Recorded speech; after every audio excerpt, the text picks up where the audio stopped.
Selamat datang ke Channel Ruboy. Berikut adalah 5 fakta menarik tentang wang dalam bahasa Malaysia.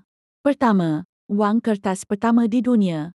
Wang kertas pertama kali dicipta di China pada zaman dinasti Tang abad ke-7, tetapi menjadi popular semasa dinasti Song abad ke-10 kerana keperluan urus niaga besar. Namun, sistem ini akhirnya runtuh akibat inflasi teruk disebabkan percetakan berlebihan. 2. Duit shilling paling bernilai. Duit shilling paling bernilai di dunia kini ialah 1 kilogram gold coin dari Australia yang dikeluarkan oleh Pat Mint bernilai lebih 3 juta ringgit bergantung pada harga emas. Duit ini diperbuat daripada 99.99% emas tulen.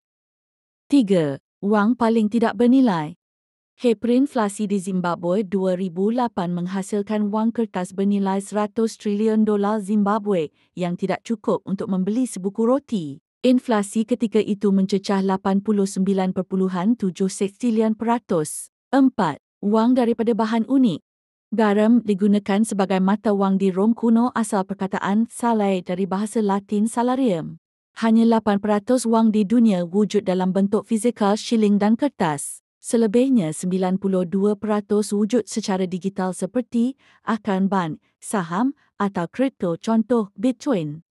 Selain kertas dan logam, wang pernah dibuat daripada bahan pelik seperti batu rai Pulau Yap, Mikronesia, wang berbentuk batu besar hingga 4 meter yang nilainya berdasarkan sejarah pemilikan, bukan saiznya.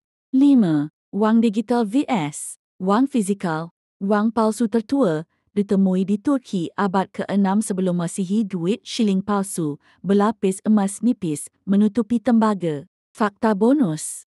Menarik, bukan? Wang ada banyak sejarah dan fakta unik yang ramai tak tahu. Perkataan ringgit berasal daripada bentuk gerigi pada shilling perak Sepanyol yang digunakan di Asia Tenggara dahulu. Terima kasih kerana menonton. Jangan lupa subscribe, like dan share. Sila tinggalkan komen anda di bawah untuk fakta yang lebih menarik. Sampai jumpa lagi.